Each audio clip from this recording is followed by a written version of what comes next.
തെക്ക് കിഴക്കൻ യൂറോപ്പിലെ ഒരു ബാൽക്കൻ രാജ്യമാണ് ബോസ്നിയ ആൻഡ് ഹെർസിഗോവിന. മനുഷ്യരാശിയെ നിർജീവമാക്കിയ ഒന്നാം ലോക മഹായുദ്ധവും രണ്ടാം ലോക മഹായുദ്ധവും സാക്ഷ്യം വഹിച്ച രാജ്യം. ഏത് സമയവും വംശീയ കലാപം കാതോർത്ത് ഭീതിയോടെ കഴിഞ്ഞിരുന്ന ജനങ്ങളാണ് ഇവിടെ ഉണ്ടായിരുന്നത്. ഇവിടുത്തെ ജനസംഖ്യ ഏകദേശം 22 ലക്ഷം ജനങ്ങൾ മാത്രമാണ്. ഈ രാജ്യത്തിലെ കാഴ്ചകളാണ് ഇനിയുള്ള വീഡിയോസിൽ ഉൾപ്പെടുത്താൻ ആഗ്രഹിക്കുന്നത്. സരൈവോ നഗരത്തിൽ നിന്നും ഏകദേശം 9 കിലോമീറ്റർ അകലെയാണ് ഈ ടണൽ സ്ഥിതി ചെയ്യുന്നത്. രണ്ടാം ലോക മഹായുദ്ധത്തിന് ശേഷം നടന്ന മറ്റൊരു യുദ്ധത്തിന്റെ സ്മാരകമാണ് ഈ ടണൽ. ഇനി എങ്ങനെയാണ് ഈ ടണൽ ചരിത്ര പ്രസിദ്ധമായി എന്ന് നോക്കാം. രണ്ടാം ലോക മഹായുദ്ധത്തിന് ശേഷം യുഗോസ്ലാവാക്യയുടെ അന്ത്യത്തോടെ സെർബിയ അവരുടെ രാജ്യവികസനത്തിനു വേണ്ടി ബോസ്നിയ ഹെർസിഗോവിന എന്ന രാജ്യം പിടിച്ചെടുക്കാൻ നടത്തിയ ഒരു നരനായാട്ടാണ് ഈ യുദ്ധം. 1992 ഈ യുദ്ധം നടക്കുന്നത്. ആ സമയത്ത് സരൈവോ എന്ന നഗരത്തിൽ നിന്നും ആളുകൾക്ക് രക്ഷപ്പെടുന്നതിനും പുറത്തുനിന്നും മരുന്നും യുദ്ധ ഉപകരണങ്ങളും മറ്റ് ഭക്ഷ്യ സാധനങ്ങളും കൊണ്ടുവരുന്നതിനാണ് ഈ ടണൽ ഉണ്ടാക്കിയത്. ഇതാണ് ടണലിന്റെ പാർക്കിംഗ് സ്പേസ്. ദിവസവും ഒട്ടനവധി സഞ്ചാരികളാണ് ഇവിടേക്ക് എത്തുന്നത്. ഈ കാണുന്ന പാർക്കിങ്ങിന്റെ പുറകുവശത്തായി കാണുന്നതാണ് സരൈവോ ഇന്റർനാഷണൽ എയർപോർട്ട്. ഈ എയർപോർട്ടിന്റെ അടിയിലൂടെയാണ് യഥാർത്ഥ ടണൽ നിർമ്മിച്ചിരിക്കുന്നത്.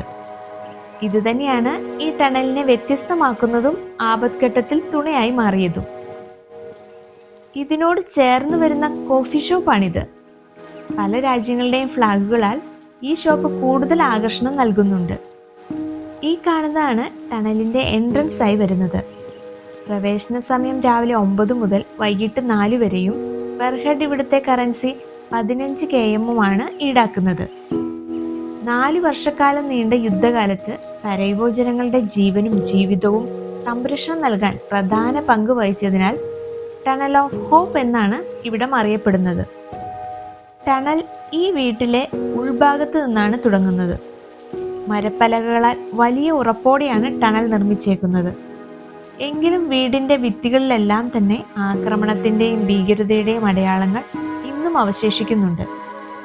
പിൻതലമുറയ്ക്ക് ഇന്നും ജീവിക്കുന്ന ചരിത്രമാകാൻ യുദ്ധകാലത്ത് എന്നതുപോലെ തന്നെ ഈ വീട് ഇന്നും സംരക്ഷിച്ചു വരുന്നുണ്ട് എന്നത് പ്രശംസനീയമാണ്. വീടിന്റെ പിൻവശത്തായി പഴയകാല സൈക്കിളും മറ്റും അടങ്ങുന്ന വസ്തുക്കളും യുദ്ധകാല ചിത്രങ്ങളും സജ്ജീകരിച്ചിരിക്കുന്നു. ഇനി നമുക്ക് ടണലിലേക്ക് പ്രവേശിക്കാം. പ്രവേശന ഭാഗത്തായി തന്നെ കുറെ യുദ്ധകാല ന്യൂസ് പേപ്പർ കട്ടിങ്സും മിസൈലുകളും ഭംഗിയായി സഞ്ചാരികൾക്കായി പ്രദർശിപ്പിച്ചു വച്ചിരിക്കുന്നു. മുൻപ് കണ്ട വീടിന്റെ യഥാർത്ഥ അവകാശികളെയും ഇവിടെ ചുവരിൽ മറക്കാതെ ആലേഖനം ചെയ്തിട്ടുണ്ട്. ടണലിന്റെ മുൻഭാഗത്തെ മുറിയാണിത്. തുരങ്കമാർഗം വഴി കൊണ്ടുവരുന്ന മരുന്നുകളും തോക്കുകളും മറ്റും സൂക്ഷിച്ചിരുന്നത് ഇവിടെയാണ്. കൂടാതെ അന്നത്തെ ബോസ്നിയൻ മിലിറ്ററിയുടെ ഒഫീഷ്യൽ യൂണിഫോമും ഇവിടെ ഭദ്രമാണ്.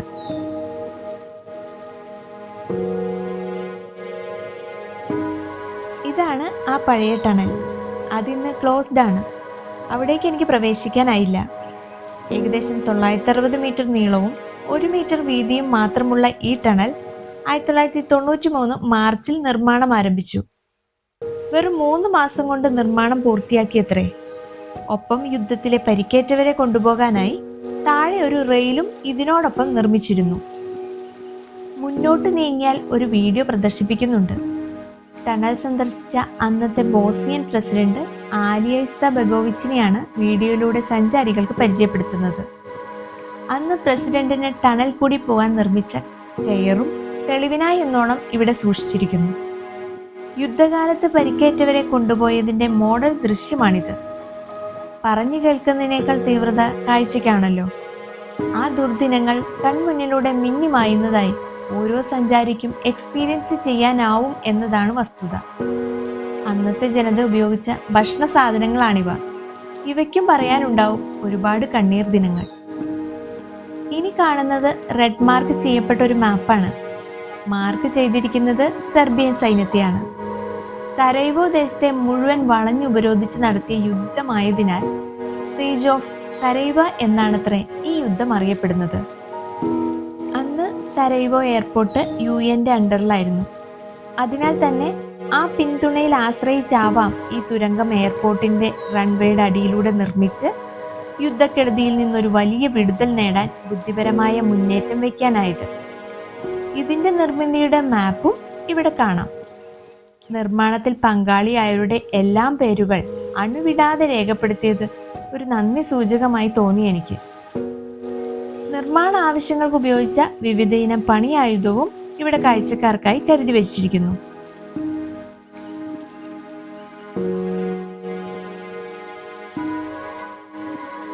ഇതൊരു ഫീഡ്ബാക്ക് ബുക്കാണ് കേട്ടോ. ഇവിടേക്ക് എത്തുന്ന ഓരോ സഞ്ചാരികളുടെയും അഭിപ്രായങ്ങൾ രേഖപ്പെടുത്താൻ ഒരിടം. ഇത്ര മനോഹരവും ചരിത്ര പ്രാധാന്യവും നിറഞ്ഞ കാഴ്ചകൾക്ക് ഇന്ത്യക്കാരുടെ ഒരു പ്രതിനിധിയെ പോലെ ഞാനും എൻ്റെ നല്ല അഭിപ്രായവും അനുഭവവും രേഖപ്പെടുത്തി.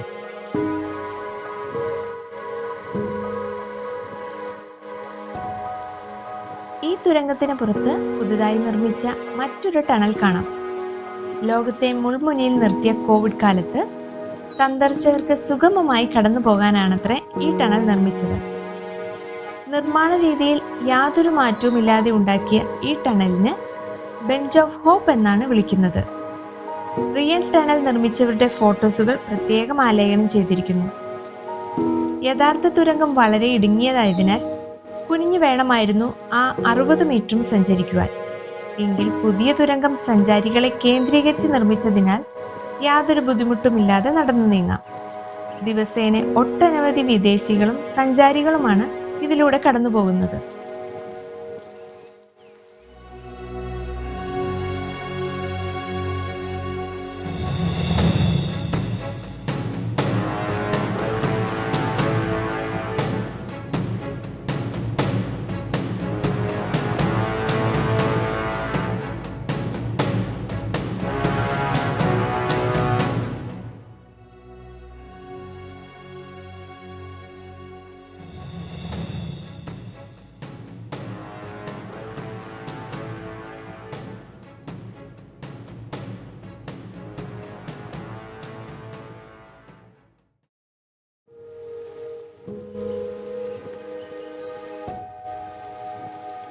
ടണൽ വിട്ട് പുറത്തിറങ്ങിയാൽ കാണാം സരൈവോ ഇന്റർനാഷണൽ എയർപോർട്ട്.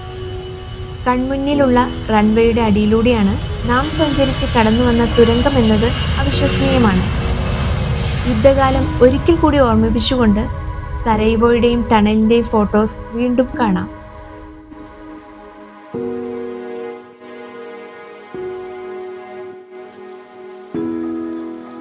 ഒപ്പം തുരങ്കത്തിന്റെ ആവശ്യങ്ങൾക്കായി ഉപയോഗിച്ച വാഹനങ്ങളും. മനസ്സിന്റെ ആഴത്തിലേക്ക് പതിപ്പിക്കാൻ ആ ദുരിതകാലം ഒരിക്കൽ കൂടി പ്രദർശിപ്പിച്ചിരിക്കുന്നു.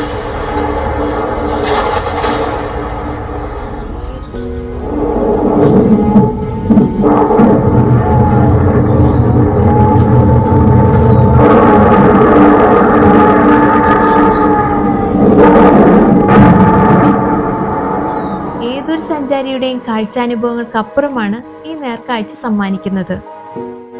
നേരത്തെ കണ്ട വീടിന്റെ പരിസരത്ത് ഒരു വശത്തായി കുറെ മിലിറ്ററി യൂണിഫോമും എക്യുപ്മെന്റ്സുകളും വൃത്തിയായി കാത്തുവച്ചിരിക്കുന്നു.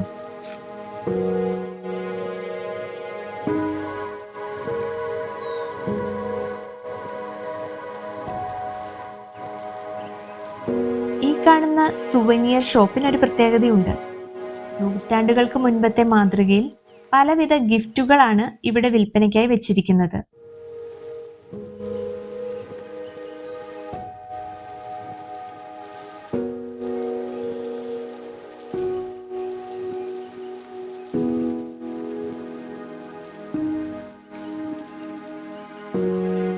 ഒരു വലിയ യുദ്ധക്കെടുതിയിൽ നിന്ന് രക്ഷപ്പെട്ടവരെ പോലെയാവും ഇവിടം കണ്ടു മടങ്ങുന്നവരുടെ മനസ്സ്. അത്രയേറെ ഓരോ സഞ്ചാരികളുടെയും മനസ്സ് പിടിച്ചുലച്ചു കാണും ഈ മ്യൂസിയത്തിലെ ഓരോ കാഴ്ചകളും. ഇനി ഒരു യുദ്ധവും ലോകം നേരിടാനിടയാകാതിരിക്കട്ടെ. ഇന്നത്തെ വീഡിയോ ഇവിടെ അവസാനിക്കുന്നു. മറ്റൊരു ബോസ്നിയൻ വീഡിയോവുമായി വീണ്ടും കാണാം. Signing off.